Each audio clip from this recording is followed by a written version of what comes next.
Hey y'all, and welcome back to my channel. My name is Ashley Hannah. I'm the Moody Reader. And today we have an August wrap up because thankfully August is over. August is always my least favorite month of the year. Comment down below what your least favorite month is. It's just a boring month. Nothing really happens in August. It's too long. I thought that there were 30 days and there happened to be 31. I did a video where I found that out in the video. And yeah, so I didn't do that much reading. I mean, compared to the normal person who maybe reads one book a month, if that, 2 or 3 books a year, it was a lot. I read 8 books, which I think is kind of cute because it was the 8th month in the year and I read 8 books. So I think that's just like symmetry. It's cute. And I did read a couple. Did I read a couple bangers? I don't know. It was a very meh month.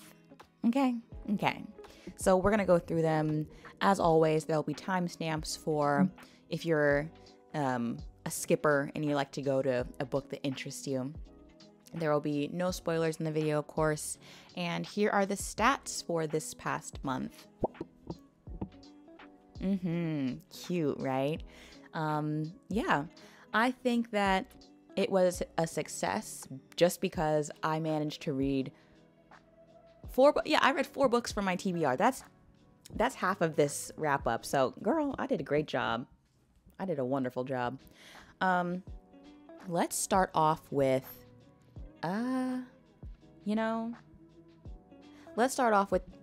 this chunky boy. Which was one of the books from my August TBR, and it was 11/22/63 by Miss Stevana King. I'm sorry, I keep calling him Stevana. I don't know why. By Stephen King. And this is a historical fiction / like sci-fi time travel-y book about this man, this teacher named Jake Epping, who he gets contacted by the local diner owner Al to use Al's Diner's back freezer as a time traveling portal back to the 50s. And Al has a mission, should Jake choose to accept it, of going back in time and preventing the assassination of JFK. And yeah, that's what the book is about. We have a lot of talk about the butterfly effect. And, if you change one thing, if you say hi to this one person on the street, what will that affect in 50 years? So that whole thing, I was mesmerized by the time travel element of it all. I really enjoyed that. I thought it was really interesting and really innovative. I mean, going back in time in a diner's freezer storage. And the fact that when Jake went into the past, anything he changed would affect it if he went back. And when he went back, it was always 2 minutes.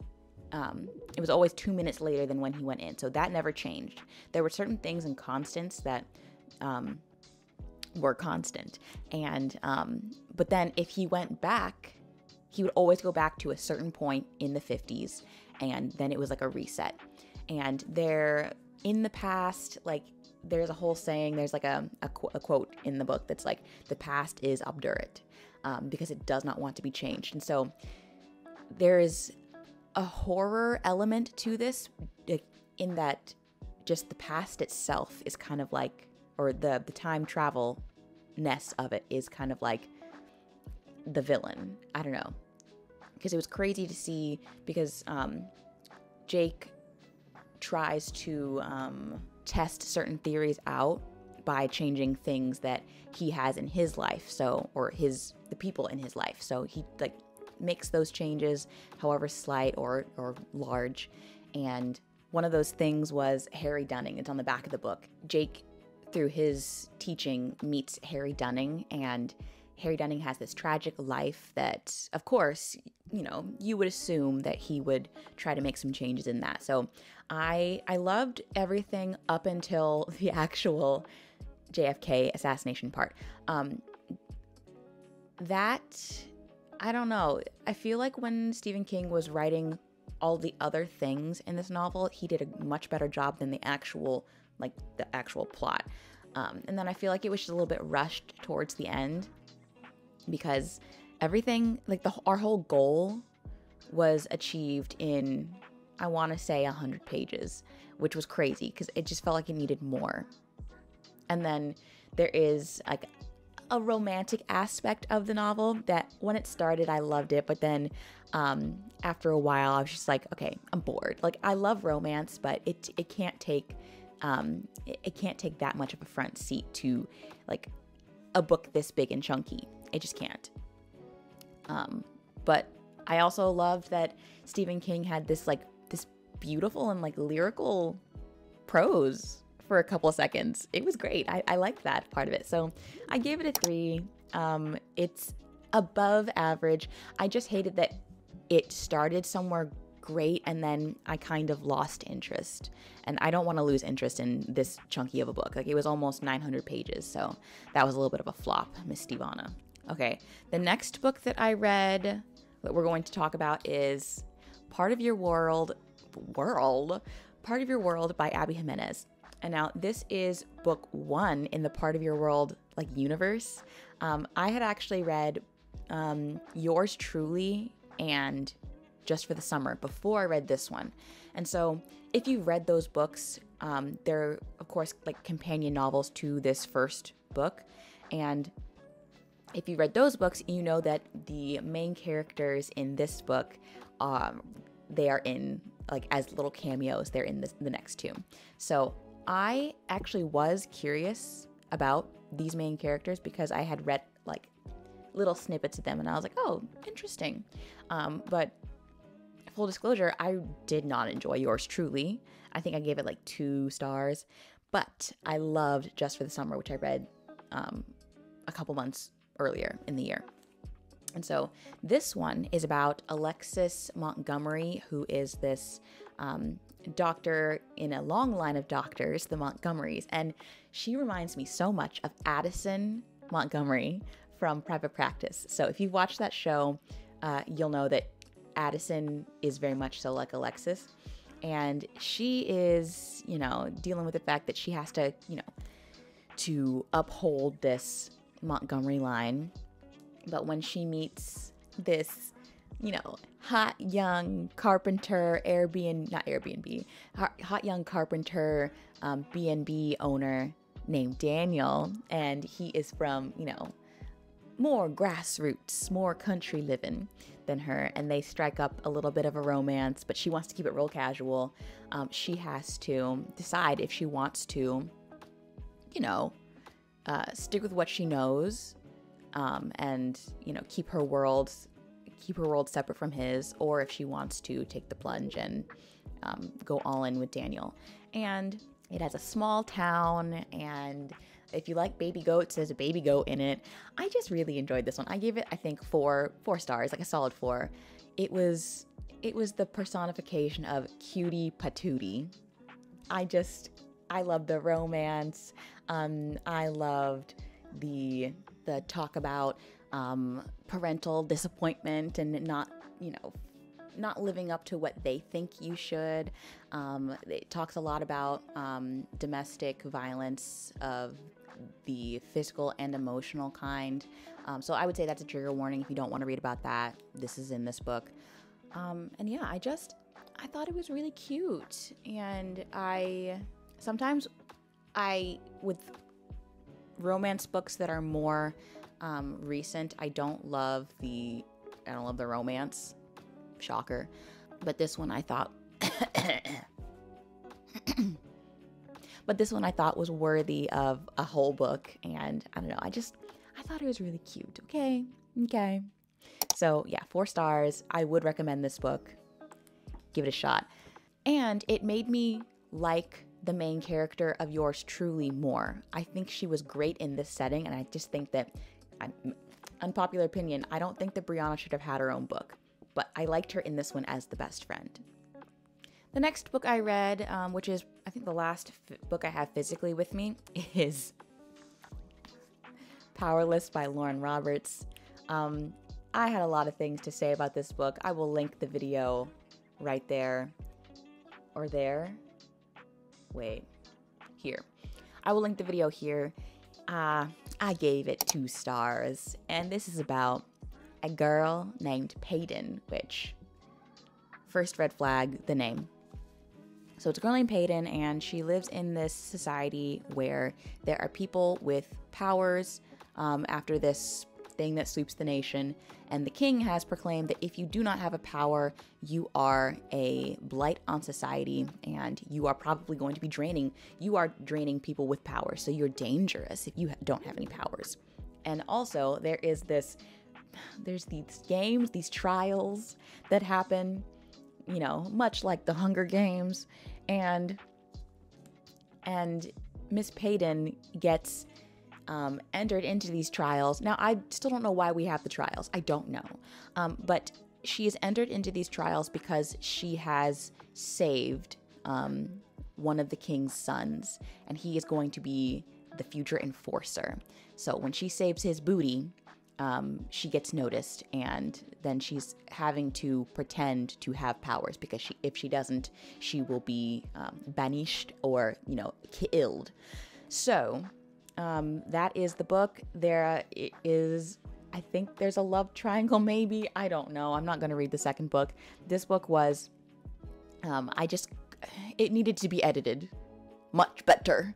It was not edited well. It relies heavily on tropes, and I think that if you are new to reading and you, like, I don't know, I can't even say if you're new to reading that I would recommend it, because I read to escape, and it was really hard for me to escape into this novel. It was very taxing for me personally.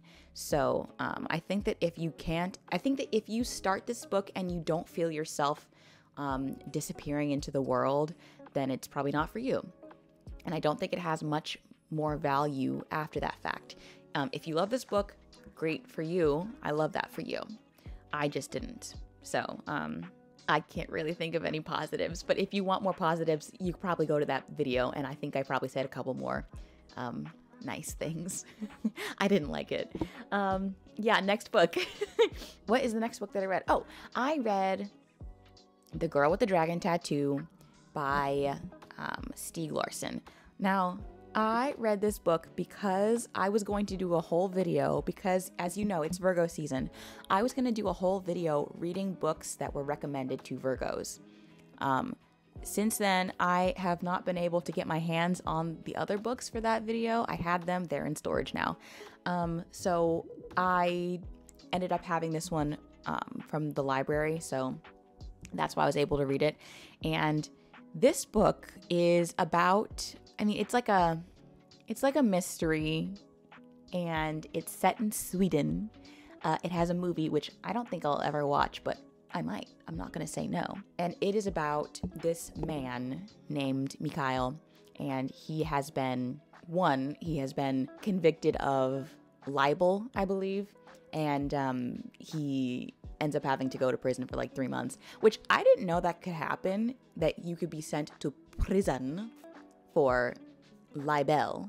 But he does, and through this, because he had this happen, he is noticed by this man who, what was his name? This man who, he basically hires Mikael to investigate what happened to his great niece, I believe. Yeah, his great niece, 40 years ago, Harriet Wenger. Harriet disappeared off of this island, and it's like he's convinced she's dead, and that there was foul play, and that somebody took her body, because there was on the day of, there was no way that she could have been noticed, or she could have not been noticed leaving the island. And so Mikael is hired for that. And it's also about the girl with the dragon tattoo, who is Lisbeth Salander. And she is a girl with a dragon tattoo, and she is seemingly on the spectrum, unclear, and she's just this like super genius. And they end up teaming up together. So it's like a locked door mystery on an island. I will say that I think it does fit the description of being a Virgo book because it's very organized, it's very neat, it's a little bit distant with its writing style. I will also say that I don't know if I'd recommend this book to the majority of people because this book, The Girl with the Dragon Tattoo, it of course was written by a Swedish author, and it was written in the original language. And the original title, translated from Swedish, was Men Who Hate Women. So you can take that and run with it. It's kind of like what that book is about. It's very a lot when it comes to the handling of women. I will say that if you do not like books that have like very visual and graphic scenes of like just violence in general, you wouldn't like it. But I think that I liked the sections with Lisbeth. I snoozed when we were talking about like all the what's his face? Mikhail is a financial journalist, so that job description in and of itself is snoozy. So when we weren't with Lisbeth, I was not impressed. But yeah, so it's a mystery. The mystery wasn't that shocking, honestly, and I do think it was just like I had to suspend my disbelief a lot when it came to the fact that Mikael Blomkvist just got all of the girls. He was just this hottie with a body, which I guess I'll have to watch the movie to see if he actually was as much of a commodity as he was written to be. Yeah, there's a lot of sex in this novel. Like, not graphic, just like it faded to black, blah, blah, blah. I gave it, wait, how many stars did I give this? I don't even remember. It was like 5 years ago. 3. Middle of the road. Next. Okay, so I read, oh my gosh, for another video. So I was going to do a video talking about or reading a book from my TBR that had the lowest rating and a book that had the highest rating. And the book I chose for the one with the lowest rating was The Woman in the Library by Sulari Gentill. And that book has a fairly low rating on Goodreads, and I understand why. It's about a book in a book. So the book is following characters. The book in this book is following this woman, Winifred, who goes to the Boston Public Library to research and write her book. And while she's there, she encounters 3 other people, 2 men and a woman. And while they're in that library, they hear this woman scream, and that kind of sets off the events that happen later on in this book. And there is a little bit of a murder mystery happening within that book in the book. And then it's also about the person writing this book, and her name is Hannah, and she's corresponding with this man named Leo, and he's kind of like her beta reader, and they have this seemingly chummy relationship via letter or via email. Actually, yeah, I think it was email. And the book in the book was okay. It was all right. There were some characters that were annoying. And because it was a book in a book, and that was the majority of the story, when things were escalating, when we were finding out things and people were dying, it just didn't affect me too much, because I was like, we're not supposed to care about these characters because it's the book in the book. We know they're not real. So if you like books in books, or talking about books in books, or talking about writing in general and the craft of writing, I would say, I would probably recommend it to you. You probably have a good time. What really did not float my boat in this book was when we were talking about Hannah, the author of this book, and her correspondence with Leo. I just didn't find that section to be enjoyable, even though when we got more tidbits, I was like, ooh, okay, what's happening? Then they introduced, the author, Sulari Gentill, introduces an aspect of the book that if you don't like talking about this, you won't like reading this book. So there was an event that was talked about that I just was like, I'd rather not read about it. And the wrap up of the author's predicament, it just seemed like it was too blasé. And I wanted, if we had gone more of the author's life, I would have enjoyed it. And I guess because it was in the form of correspondence, it didn't work for me.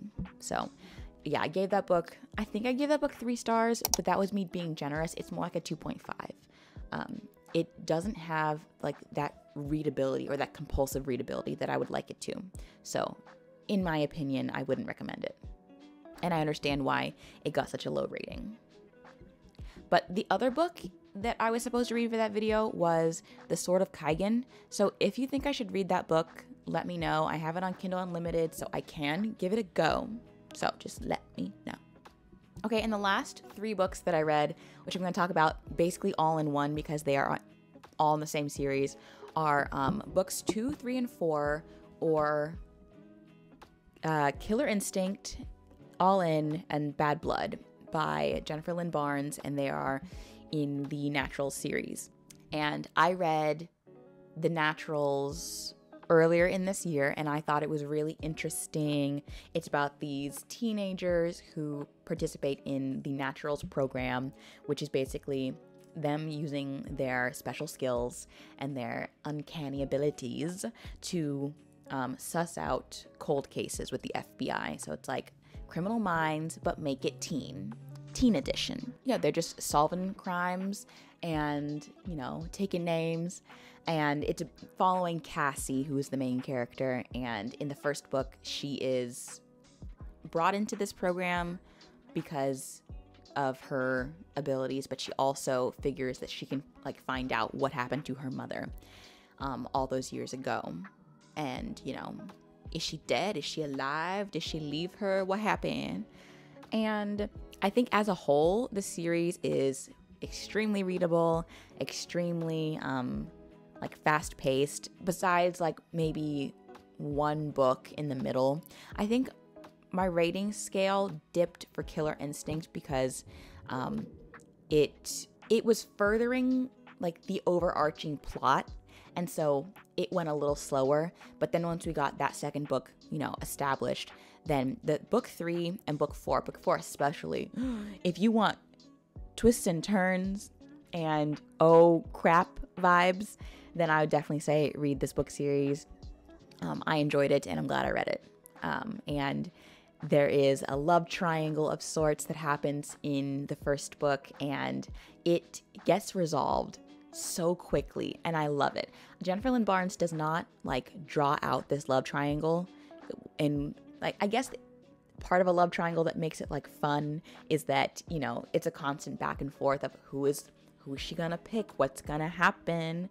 Are we team this person or team that person? And, you know, I like that sometimes, but sometimes it's like, just figure out what you want. Don't be so wishy-washy. Piss or get off the pot. And that happens in this series. It gets resolved really quickly. So if you want that, this is a great book series to go to. Yeah, and it's like a found family, and it's a nice book series. It's like not my favorite YA book series of all time, but it's good. It's up there. So if I had to lump all the books together, I would say I give it like a 4 out of 5 stars. Very, very good. Very good. Okay, I think that's all the books that I read this month. I think so. Yeah, I read my 90th book for the year. So that's crazy. I read 90 books this year, and it's only September 1st. So if I can't read 10 books in the next 4 months, then you can tattoo a big giant L on my forehead, because that'll be a loser. But yeah, if you enjoyed watching this video, go ahead and give it a thumbs up, and comment down below what videos I should make next. Yeah, thanks for watching, and I'll see you in the next one. Bye.